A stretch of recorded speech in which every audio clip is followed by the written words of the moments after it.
Have you ever noticed that every time you sit down to eat before you even pick up your chopsticks, it's already there?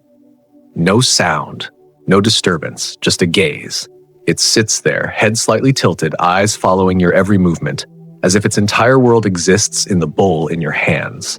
And in your mind, a very familiar thought almost certainly appears. It's begging for food again. But if that's what you're thinking, there's a good chance you've misunderstood this behavior for many years.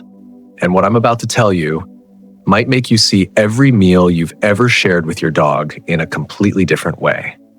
Because the truth is, it's not just looking at you for food. In fact, for many dogs, food isn't even the main reason. There are things happening in its mind right now that are far deeper, far more instinctive, and far more emotional than we usually assume. In the next few minutes, you'll understand exactly what's going on every time it watches you eat. You'll learn how to tell the difference between when it's truly hungry and when it's waiting for something else. And you'll also realize that some of the small things you do every day may be unintentionally making it feel uneasy without you even knowing. Once you understand this, you can completely change the way you connect with your dog through very small changes, done the right way. So stay with me until the end, because the final reason, the number one reason, has nothing to do with food at all. It's a question your dog has been asking you its entire life, but has never been able to say out loud. Now, if we say that dogs don't care about food at all, that wouldn't be entirely true. In reality, part of this behavior does come from a very primitive instinct. Before becoming pets living in our homes, their ancestors spent tens of thousands of years alongside humans, not as family members like today, but as survivors. They survived by waiting near campfires, waiting for scraps of meat to fall, waiting for leftovers after humans finished eating. That's how they lived, and that instinct never disappeared. It simply changed its context, from outdoor fires to your kitchen table, from hunted meat to the food in your hands. So when you see your dog watching you eat, part of its brain is genuinely responding to that ancient mechanism. But here's the important part most people don't realize. Not every gaze is the same. A dog that is truly hungry or begging out of a biological need won't be able to stay still. It will move, shift positions, lick its lips, maybe nudge you, or even make sounds. That's a state of arousal. Its body is demanding something. But if you look more closely, there are moments when it just sits there, very still, almost completely motionless. Its eyes follow your movements, but its body remains calm. No impatience, no pressure, no demand. And this is where the difference becomes significant. Because in that moment, it's no longer begging in the usual sense. It's in a completely different state. A state of waiting, observing, repeating a behavior its ancestors performed thousands of times before. This isn't greed. It isn't a bad habit you've spoiled into it. It's a behavioral program written deep into the nervous system of dogs, long before it ever met you. And when you see it like this, what you're witnessing isn't just an animal wanting food. You're witnessing a piece of its evolutionary history unfolding right in front of you. But here's the interesting part. If you watch closely enough, you'll start to notice something. It doesn't just show up when you're eating. Many times, it's already there before that. From the moment you start preparing your meal, from the moment you walk into the kitchen, and sometimes just the slightest sign that you're about to sit down, and it's already there. This reveals something very important. It's not reacting to the food. It's reacting to a familiar ritual. Try looking at your day from your dog's perspective. You leave the house, you come back, you move from room to room. Sometimes you're busy, sometimes you disappear behind closed doors. To you, it's just a normal day. But to your dog, you're unpredictable. You're not in one place. You're not always available. You're not always fully present. Except for one moment. The moment you eat. When you sit down at the table, you stop moving. You don't disappear. You're not rushing. You're there. Stable, accessible, within reach. And for a creature whose entire emotional world revolves around where you are, that moment becomes the most certain part of its day. Eating is no longer just about food. It becomes a signal, a message that says, right now you're going to stay here. And your dog has learned that over and over again, every single day. That's why so many dogs show up even before you start eating. Not because they smell the food, but because they recognize the ritual has begun. It's not waiting for the meal, it's waiting for you. Waiting for that rare moment when you don't disappear. Waiting for the moment when its world feels the most stable. And if you look at it then, you'll notice something very different. That gaze is no longer about wanting a bite, it's pure attention, complete presence, as if, in that moment, the most important thing to it isn't what you're eating, it's you. And when you think it's staring at the food in your hand, you might actually be missing the most important part, because what it's really observing isn't the plate in front of you. It's you. Dogs are among the very few species in the world that can read human faces with incredible precision, not just recognizing whether you're happy or sad, but picking up on the smallest, almost unconscious changes, expressions you don't even realize you're showing. The slight movement at the corner of your mouth, the way your facial muscles relax, the softness in your eyes, all of these are information to your dog. And if there's one moment in the day when your face changes the most, it's when you eat. Think about it. When you're working, you're tense. When you're moving, you're rushed. When you're dealing with problems, your face carries a pressure you don't even notice. But when you sit down to eat, everything slows down. Your shoulders drop, your breathing evens out, your face softens. You become the least guarded version of yourself. And your dog sees that. It has remembered that for a long time. To your dog, this isn't just the moment you eat, it's the moment it gets to see a completely different version of you, a calmer version, a safer version, a more approachable version. When you bring food to your mouth, when your jaw moves, when your eyes briefly show a hint of satisfaction, it's watching all of it. Not because it wants the food, but because it's reading you, reading your state, reading whether you're okay, reading whether everything is safe. And if you pay close attention to that gaze, you'll notice something very clear. It's not fixated on the food. Its eyes keep shifting between the food and your face, as if what matters more is always you. And maybe in that moment, what it's truly searching for isn't on the table, it's in your expression. But there's an even deeper layer beneath everything you've just seen, something that doesn't come from habit, but from an ancient survival instinct of dogs. Before living alongside humans, their ancestors were pack animals. And in a wolf pack, food isn't just food, it's a signal. When the leader begins to eat, it's not just a personal act, it's a message to the entire pack. There is food. Everything is okay. We are safe. The others don't rush in immediately. They observe. They watch. Not because they're hungry, but because they need to confirm something far more important. That the world is still functioning the way it should, that the order is intact, and that they still belong to that pack. This instinct never disappeared. It's still fully present in the brain of the dog sitting in front of you right now.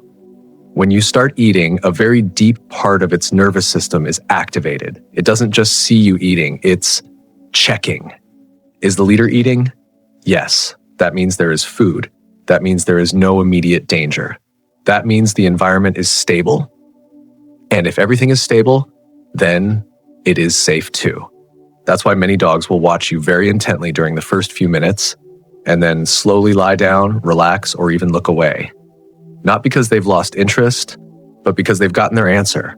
They've completed their check. And the result is, everything is still okay. You're still there. You're still safe. And its world is not under threat. Once you understand this, you'll start to see that gaze differently. It's not demand. It's not greed. It's a deeply important behavior, one that helped tempt its ancestors survive for tens of thousands of years. And in that moment, when it watches you eat, what it's really doing isn't asking for food. It's confirming something much bigger, that everything is exactly as it should be. But if you think it all stops at instinct, you're still underestimating it. Because beyond survival, dogs have something many people don't fully recognize, an incredibly refined ability to learn human behavior over time. Put simply, it has been watching you far more than you realize. And not just a few times. Hundreds, even thousands of times throughout its life with you. Every meal is a data point. It remembers how you react, when you tend to share, when you're more likely to give in, and over time, it begins to notice something very specific. The moment you give in. You might not notice it, but it does. It knows that in the morning you're usually in a rush and less likely to share. It knows that in the evening when you're more relaxed, your chances of giving in are higher. It knows that when you're eating while looking at your phone, you're less attentive, and that's when the opportunity increases. It even picks up on the smallest signals before you decide to give it a bite, like a subtle change in your expression or the slight slowing of your hand. And here's the fascinating part. The behavior it shows in front of you at that moment isn't random. It's the optimized version it has developed through countless trials, sitting close or a bit farther away, looking directly at you or glancing softly to the side, staying silent or making a sound, and all of it is the result of trial, error, and adjustment.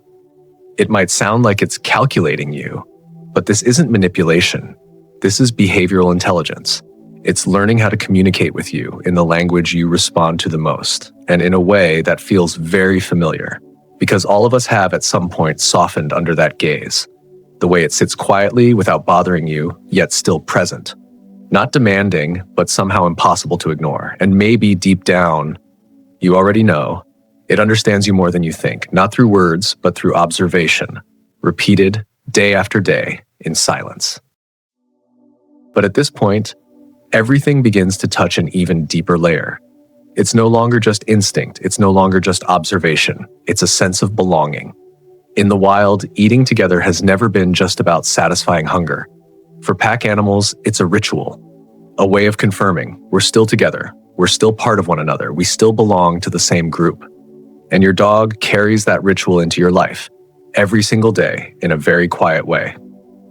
When it chooses to sit beside you during a meal, especially at your feet, it's not simply choosing the spot closest to food, it's choosing the place closest to you. Because to it, what matters isn't what's on the table, it's being in the same moment with you. You may notice something very clearly. If there are multiple people in the house, it won't sit where the most food is. It will sit next to the person it feels closest to. That says everything. If its goal were food, it would choose the most convenient spot. But if its goal is connection, it chooses you. And this is also why many dogs become restless, even uncomfortable, when you take your food into another room and close the door. From your perspective, it's just a private meal. But from its perspective, you've separated yourself from the pack. You're performing a ritual without it being there. And that creates a feeling of being left out, not because it didn't get food, but because it didn't get to be with you. Once you understand this, you begin to see a very different truth. It's not sitting there waiting for you to feed it. It's sitting there to be present, to share the same space, the same moment, the same rhythm of life with you. Because to your dog, a meal isn't just a meal. It's a moment when the family feels complete. And what it truly wants isn't a piece of food, it's to be in that moment with you. And now, everything you've seen starts to come together in a completely different way. No longer separate reasons, no longer just instinct, habit, or observation, but something much deeper, rooted in how a dog's brain is formed from the very beginning of its life. When a puppy is very young, the first relationship it knows is with its mother. And that relationship is built almost entirely around one thing: food. Its mother feeds it, and that means it survives. Its mother is there, and that means it's safe. In its brain, those two things are not separate. Being fed and being loved are the same thing, not two different concepts, not two separate experiences, but one.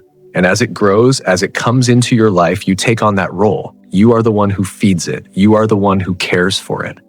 You are its source of life. And in the way its brain understands the world, you are love. So when you sit down to eat and it looks at you, it's not just looking at food, it's looking at an act that carries deep meaning within its nervous system. You are interacting with something that, in its world, is directly tied to survival and connection. And in that moment, a quiet question begins to surface. A question it cannot say out loud, but one that repeats itself in many of its behaviors every single day. When it rests its head on your leg, when it follows you around the house, when it lies there watching you from a distance, and especially when you eat. Do I still belong to you? Do you still want me here? Do you still love me? And when you look back at it, when your eyes meet, when you smile, or even make the smallest gesture, you are answering that question, not with words, but in the exact language it understands. And that's why a small piece of food can sometimes carry such a big meaning. Not because of the taste, not because of hunger, but because in its world, you've just told it something that matters most, that it still belongs to you, that you're still there, that the bond is still intact. And if everything had to be summed up in one sentence, this is the truth. It's not looking at you because of the food. It's looking at you because you are its entire world. So the next time you sit down to eat, and it appears, just like always, you might see that moment differently, not as a dog begging for food, but as a living being trying to connect with you in the only way it knows how. And the beautiful part is you always hold the answer in your hands. Not through big actions, not through anything complicated, just the smallest things, a glance you give it, a brief smile, a gentle touch, or even a tiny piece of food you offer. But in its world, those things are never small. Because each time you're telling it, everything is okay. You're still here. I still love you. And on the other hand, if one day that behavior changes, if it no longer shows up, no longer looks at you the same way, no longer waits, that's not something small. It could be a sign that something is changing within it, its health, its emotions, its environment. And that's when you need to closer attention, because for dogs, behavioral change is the only way they can tell you something isn't right. But coming back to that familiar moment, when you eat and it looks at you, remember this. Every look it gives you is a question, and every action you take is the answer. You don't have to say anything, but it still understands. And if this video made you see your dog in a different way, if you've started to notice the silent conversations between you and your dog, then consider subscribing, because there are many more moments like this happening every day that you may have never truly noticed. And before you go, pay attention the next time it watches you eat, not to see what it wants, but to understand what it's asking.